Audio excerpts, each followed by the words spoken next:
Hello guys, welcome to my channel Deepa education जे। आज की इस वीडियो में मैं आपको सीडीपी का एक अत्यंत महत्वपूर्ण थ्योरी स्किनर का क्रिया प्रसूत सिद्धांत के बारे में बताऊंगी। यद्यपि ये सीडीपी की एक बहुत ही महत्वपूर्ण थ्योरी है और एग्जाम के पॉइंट ऑफ व्यू से भी बहुत इंपॉर्टेंट है, स्पेशली सुपर टेट और यूपी टेट के एग्जाम के लिए। यद्यपि स्किनर से क्वेश्चन सीटेट में भी बनते हैं, परंतु ये पात्रता परीक्षा में कुछ थ्योरी का आना बिल्कुल फिक्स होता है। 1 या 2 नंबर बिल्कुल कंफर्म होता है कि इससे क्वेश्चन आते ही आते हैं। तो आज की इस वीडियो में मैं आपको स्किनर की क्रिया प्रसूत सिद्धांत क्या था के बारे में बताऊंगी। तो लेट्स स्टार्ट। तो सबसे पहले हम जानते हैं, जैसे कि मैंने आपको बताया है कि मनोवैज्ञानिकों द्वारा दिए गए जो भी सिद्धांत हैं उनके कई नाम हैं, परंतु वो नाम किस तरीके से पढ़े और क्यों पढ़े और उसका कारण क्या था, क्या ऐसा क्या रीज़न था जिसके वजह से उनके इस सिद्धांत को अलग अलग नामों के से जाना जाता है, ये भी जानना उतना ही महत्वपूर्ण है, क्योंकि हमारे क्वेश्चन जो होते हैं वो इन्हीं से संबंधित होते हैं। तो सबसे पहले हम जानते हैं कि स्किनर ने क्रिया प्रसूत सिद्धांत की बात की है। इनके इस सिद्धांत को, जैसे मैंने आपको पहले बताया था कि थॉर्नडाइक की थ्योरी जो है वो यद्यपि उद्दीपक अनुक्रिया सिद्धांत थ्योरी के नाम से जानी जाती, परंतु उन्होंने प्रयास और त्रुटि का सिद्धांत, संबंधवाद का सिद्धांत, संयोजनवाद का सिद्धांत तो अन्य नामों से जानते हैं।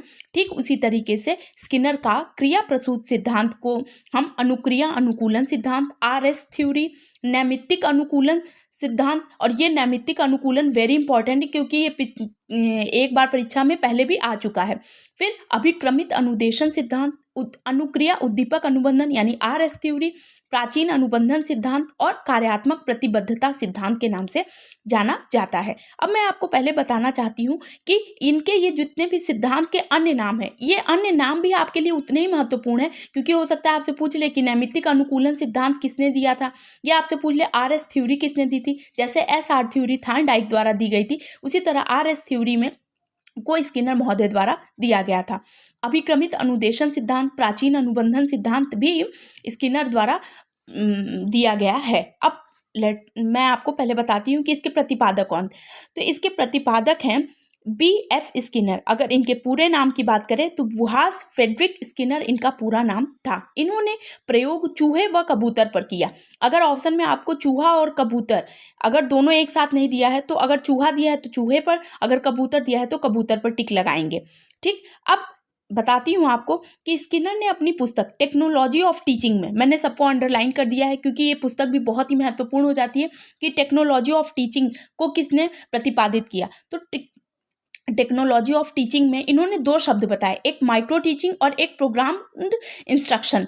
अब मैं आपको बताना चाहती हूँ कि जो माइक्रो टीचिंग होती है या माइक्रो सूक्ष्म शिक्षण की बात यद्यपि इंदौर विश्वविद्यालय के बी के पासी ने की थी, परंतु इन्होंने अपने इस पुस्तक में माइक्रो टीचिंग शब्द दिया और प्रोग्राम, मैं यूज़ की बात नहीं कर रही हूँ, मैं शब्द की बात कर रही हूँ। तो ये मोस्ट इंपॉर्टेंट हो जाता है कि माइक्रो टीचिंग और प्रोग्राम इंस्ट्रक्शन का शब्द जो है वो स्किनर महोदय के द्वारा दिए गए थे। स्किनर ने सफ़ेद चूहों पर अधिगम के प्रयोग किए। इसके लिए इन्होंने एक बॉक्स बनाया है जिसे स्किनर बॉक्स के नाम से जाना जाता है।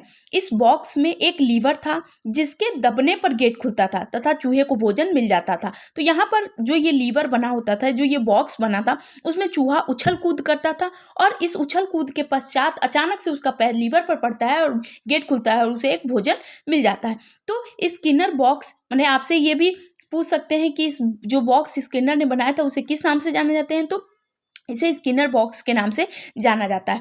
अब मैं आपको बताना चाहती हूँ कि चूहा एक बार में ही लीवर पे पैर नहीं पड़ गया और उसने भोजन प्राप्त कर लिया, बल्कि चूहे ने दौड़ लगाई, कई बार कोशिश करने के बाद से उसने अचानक से पैर उसका पड़ा और उसने ये महसूस किया कि जब पैर पड़ता है, लीवर खुलता है, तभी उसको भोजन मिलता है। आगे मैं आपको बताती हूँ कि कबूतर पर प्रयोग किस तरीके से किया। तो इसी तरह इन्होंने कबूतर पेटिका बनाई थी। इसमें कुछ इस तरह, ये पेटिका कुछ इस तरीके से बनी हुई थी कि कबूतर भूखा था, भूखे कबूतर पर गया था और इन्होंने जो पेटिका बनाई थी उस पेटिका में एक छोटा सा बटन बना था। उसमें जब कबूतर चोंच मारता तो वो बटन खुलता और एक बॉक्स होता था। उस बॉक्स में एक छोटा सा खिड़की नुमा बना होता था, वो खिड़की अचानक से खुलती थी और वहीं से उसे एक दाना मिल जाता था। तो इस तरीके से कबूतर ने महसूस किया कि वो बार-बार चोंच मारता और वो पेटिका खुलती और उसे उस खिड़की नुमा आकार से एक भोजन मिल जाता। तो इस प्रकार इन्होंने बताया कि पुनर्बलन पर इन्होंने विशेष महत्व दिया। स्किनर का मानना था कि अगर चूहे को या कबूतर को अगर बार-बार प्रयास करने के बाद से अगर उसे भोजन नहीं मिलता तो वो प्रयास करना छोड़ देता है, इसलिए इन्होंने पुनर्बलन की बात की है। लेकिन मैं आपको बताना चाहती हूँ कि पुनर्बलन सिद्धांत का जनक जो है वो स्किनर को नहीं माना जाता है, बल्कि पुनर्बलन, अगर आपसे पूछे कि पुनर्बलन शब्द का प्रयोग, विशेष प्रयोग किसने किया, तो आप बताएंगे कि बीएफ स्किनर ने पुनर्बलन का विशेष प्रयोग किया। यद्यपि अगर बात करें कि पुनर्बलन सिद्धांत का जनक कौन है, तो सीएल हल को पुनर्बलन सिद्धांत का जनक माना जाता है। स्किनर ने बताया कि विशेष व्यवहार सीखने के लिए उसकी अनुक्रिया के पश्चात उन्हें एक विशेष पुनर्बलन देकर उन्हें निश्चित व्यवहार सीखने में सफलता प्राप्त की। इसके प्रयोग के लिए उन्होंने एक विशेष बॉक्स का प्रयोग किया जिसे क्रिया प्रसूत अनुबंधन कक्ष नाम दिया गया और जिसे बाद में स्किनर के सम्मान में उनकी मृत्यु के पश्चात स्किनर बॉक्स का नाम दिया गया। अब मैं आपको पहले बताना चाहती हूँ कि एक विशेष व्यवहार को सीखने के लिए यहाँ पर जो भी लाइन, जो भी वर्ड मैंने यहाँ लिखे हैं वो सभी बहुत ही महत्वपूर्ण है, क्योंकि विशेष व्यवहार के लिए। क्यों? क्योंकि भूखे चूहा और कबूतर दोनों थे, लेकिन अगर उन्हें भोजन नहीं मिलता तो क्या वो सीखने के लिए प्रेरित होते? क्या वो चोंच मारता? क्या वो लीवर पर पैर दबाने के लिए उत्सुक होता? नहीं। लेकिन जब उसे पता लगा कि वो भूखा है और उसे चोंच दबाने पर या पैर दबाने पर लीवर खुलता है या वो खिड़की नुमा आकार खुलता है और वहाँ से उसे दाना मिल जाता है, तो इस तरीके से जब भोजन मिला यानी पुनर्बलन उसे मिल गया। अब पुनर्बलन मिला तो इसके माध्यम से जब उसकी भूख मिट गई और फिर उसने प्रयास किया, क्योंकि उसे पुनः भूख लगी, उसने पुनः यह प्रयास जारी किया, तो इस प्रकार पुनर्बलन को विशेष महत्व दिया। अब मैं आपको सबसे इम्पॉर्टेंट चीज़ जो बताती हूँ वो है कि यह सिद्धांत मंद बुद्धि बालकों के अधिगम के लिए उपयोगी था। क्यों? क्योंकि देखिए, स्किनर के सिद्धांत का निष्कर्ष कुछ इस तरीके से था कि इन्होंने बताया कि कोई भी बालक या कोई भी व्यक्ति अनुक्रिया यानी कोई भी क्रिया तभी तक जारी रखेगा जब तक कि उस अनुक्रिया से उसका कोई फायदा या उसको कुछ लाभ नहीं मिलता। यदि उसे लाभ नहीं मिलेगा तो वो उस कार्य को करेगा ही नहीं। लेकिन अगर उसे लाभ मिल गया, उसे शाबाशी मिल गई, उसे वाहवाही मिल गई। अब कक्षा शिक्षण की बात करें तो पुनर्बलन कैसा होता है? अगर कक्षा में पढ़ाना किसी शिक्षिका या शिक्षक ने प्रारंभ किया, जो बीएड बीटीसी किए रहते हैं, अब जब पुनर्बलन कौशल होता है तो वो 2 लाइन पढ़ाते हैं, फिर किसी बच्चे को कहते हैं गुड, वेरी गुड, कोई क्वेश्चन पूछा, उसका आंसर करने के बाद से उसे गुड, वेरी गुड, तो बच्चे में उस आंसर को देने के बाद से एक ऐसी जिज्ञासा, एक ऐसी खुशी महसूस होती है, उसे लगता है कि मुझे शाबाशी मिली, मुझे वाहवाही मिली, मुझे क्लास में कुछ विशेष सम्मान दिया गया, तो उससे वो उस कार्य को करने के लिए और भी प्रेरित होगा, यानी और एक्टिव हो जाएगा और भी ज़्यादा अवेयर रहेगा। क्लास में ऐसे बच्चे जो होते हैं जो बिल्कुल अवेयर नहीं होते, यदि उन्होंने आंसर दिया, आपने उनको पुनर्बलन दिया, वाहवाही कही, उनकी प्रशंसा की, उनको पुरस्कृत किया, तो वो और भी ज़्यादा अवेयर होंगे। इसकी बात बीएफ स्किनर ने की है।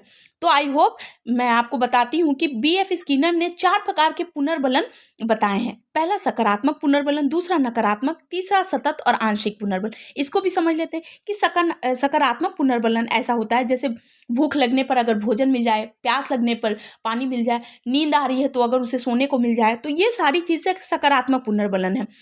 लेकिन नकारात्मक पुनर्बलन क्या है? तो नकारात्मक पुनर्बलन किसी एक ऐसे तत्व को या एक ऐसे घटक को हटा देना जो उसे सक्रिय व्यवहार करने के लिए कहीं ना कहीं प्रतिबंधित कर रहा है या कहीं ना कहीं बाधित कर रहा है, तो उसे हटा देना नकारात्मक पुनर्बलन हो गया। जबकि सतत पुनर्बलन ऐसा होता है, ये पुनर्बलन, सतत पुनर्बलन जो है वो बहुत अच्छा नहीं मान सकते, क्योंकि अगर आप बार बार पुनर्बलन देंगे, बार बार उसकी प्रशंसा करेंगे, उसे पुरस्कृत करेंगे, तो उसकी सीखने की जो रुचि होगी वो कहीं ना कहीं घट जाएगी।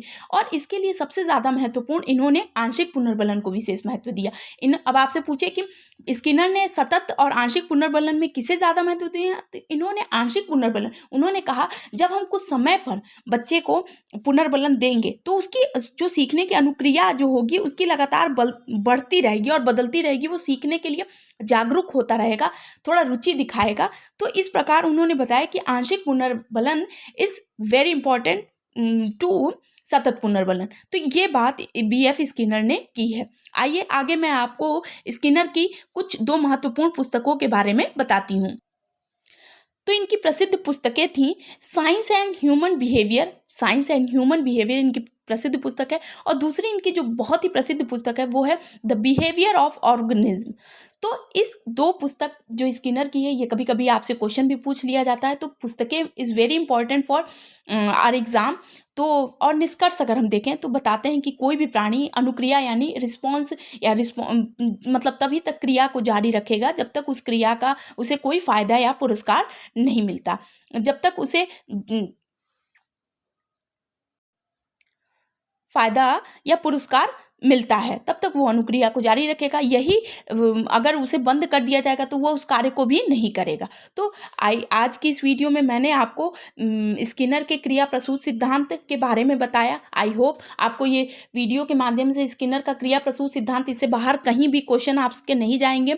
तो और जितने भी, मैंने एक बार फिर से बता देती हूँ कि बीएफ स्किनर के जितने भी सिद्धांत, उनके एक बार अन्य सिद्धांतों के नाम भी आप एक बहुत अच्छी तरीके से देख लीजिएगा, क्योंकि क्वेश्चन इससे बाहर नहीं आएगा। तो आई होप आपके लिए ये वीडियो बहुत ही ज़्यादा हेल्पफुल होगी, स्पेशली मेरे सुपर टेट और टेट के भाई बहनों के लिए। तो प्लीज़ आई होप आपको ये वीडियो पसंद आया, तो प्लीज़ मेरे चैनल को लाइक कीजिए, सब्सक्राइब कीजिए, शेयर कीजिए, कमेंट कीजिए, और किसी भी तरीके का कोई भी क्वेश्चन है उसे आप मुझसे कमेंट बॉक्स में पूछ सकते हैं। Thank you.